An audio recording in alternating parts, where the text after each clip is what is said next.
Hello guys, কেমন আছো সবাই? আশা করি খুব ভালো আছো। আর আমি তো ভালো আছি, সুস্থ আছি। তোমরাও আশা করি ভালো আছো, সুস্থ আছো।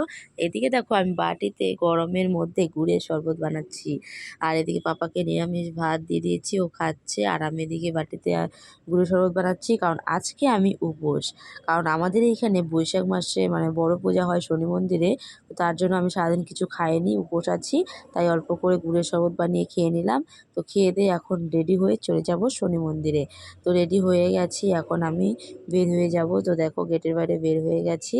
তো এখন আমি চলে যাচ্ছি মন্দির দেখে, কারণ পুজো প্রায় স্টার্ট হয়ে গেছে। বাড়ি থেকে শোনা যাচ্ছে মানে ঘন্টার আওয়াজ, জোকারের আওয়াজ।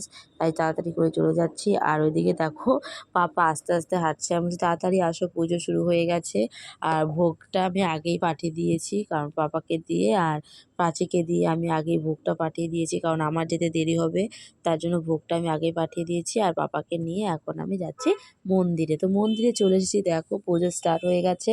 সবাই দাঁড়িয়ে দেখছে, দেখতে পাচ্ছ পুজো। আর কি বলবো তোমাদেরকে, এত গরম পড়েছে, মানে গরমের কথা আর বলার নেই, প্রচণ্ড গরম পড়েছে।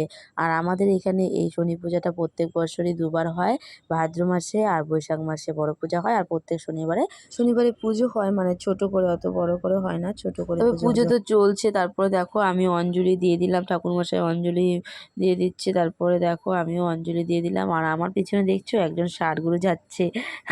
আমি তো দেখিনি, পরে ভিডিওতে দেখলাম যে ষাঁড়গরু আমার পিছন দিয়ে গেল রাস্তা দিয়ে। তো ও কিছু করে না। তারপর অঞ্জলি টঞ্জলি দিয়ে দেখো এদিকে কলা ছোলা হচ্ছে, কারণ বারের পুজো মানেই তো সিন্নি, সিন্নি তো মেন প্রসাদ। তারপরে দেখো আমরা সব বউরা মিলে বসে গেলাম কলা মাখতে। তো কলাটাকে নাকি আগে মেখে নিতে হবে, তারপরে সিন্নি মানে সব কিছু দেওয়া হবে, নাহলে কলাটা গোটা গোটা থেকে যাবে বলে। তার জন্য সবাই মিলে বসে গেলাম কলা মাখতে।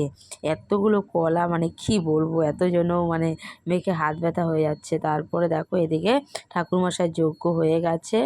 এদিকে দেখো আমাদের মানে শনি মহারাজা, এই যে দেখতেই পাচ্ছ তোমরা, পূজা হচ্ছে। তা এখানে যজ্ঞ প্রায় শেষের দিকে, ঠাকুরমশাই এখন বসে আছে। তারপরে দেখো আমি আবার কলা টলা চেটকে বসে গেলাম সিন্নি মাখতে। এই গরমের মধ্যে দেখো সিন্নির মধ্যে কতগুলো বরফ দেওয়া হয়েছে, কারণ এই গরমের মধ্যে তো এরকম সিন্নি কাউকে দেওয়া যাবে, তাই বরফ দেওয়া হয়, প্রত্যেকবারই দেওয়া হয়। তো দেখতে পাচ্ছ বরফগুলো কত বড় বড়, এগুলো মাখতে মাখতে বরফগুলো গলে যাবে। তারপরে তো সিন্নি মাখছি, আর হাত তো প্রচণ্ড ব্যথা হয়ে যাচ্ছে, কারণ এতগুলো সিন্নি মাখা, মানে গরমের মধ্যে কি বলবো। আর হাতটা ভীষণ ঠান্ডা হয়ে যাচ্ছিলো। তারপর সিন্নি সিন্নি মেখে দেখো ঠাকুরকে মোমবাতি ধূপকাঠি দেখিয়ে ঠাকুরের মন্দির এখানে মোমবাতি মানে মোমবাতি জ্বালিয়ে দিলাম। আর পুজো কমপ্লিট হয়ে গেল। আর এদিকে দেখো পুজো কমপ্লিট হওয়ার পরে যারা যারা ভোগ দিয়েছিল তাদেরকে ভোগ মানে নাম ডেকে ডেকে ভোগগুলো দেওয়া হচ্ছে। তো আমিও দিয়েছি, তো আমি দাঁড়িয়ে আছি ভোগ নেওয়ার জন্য। এখন আমি মানে ভোগ নিইনি, আমার নাম এখনও আসেনি, ডাকেনি। তারপরে দেখো আমি ভোগ নিয়ে চলে এসেছি বাড়িতে। দেখো আমি ভোগ নিয়ে এসেছি, আর অল্প পাতায় করে সিন্নি নিয়ে এসেছি। আর এটা যেহেতু বাড়ির মন্দির প্রসাদ, এটা তো ঘরে ঢোকানো যাবে না, তাই গেটের বাইরে সবাই মিলে খেয়ে নেবো। আর ভিডিওটা এখানেই শেষ করছি। Tata, bye bye.